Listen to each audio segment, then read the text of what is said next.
Greetings, it's Victor in Hackensack again.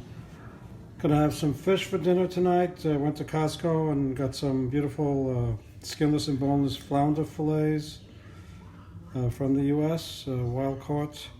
So I'm making a herb dressing that I made before. Last time I used dill. Now this is I'm using organic parsley from Whole Foods Market. So I chopped it up and I'm squeezing a lemon. I already squeezed half of a lemon in there, and here's the rest of it.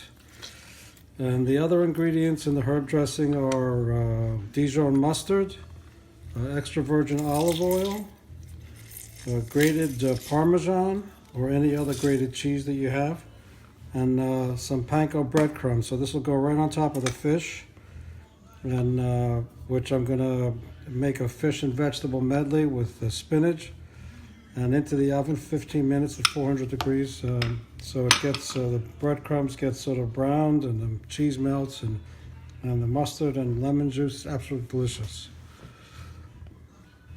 So I put 2 teaspoons of Dijon mustard in there, and about 4 or 5 of these spoons of grated cheese, and then I added some olive oil so it's sort of moist, and then I'm going to put the breadcrumbs in.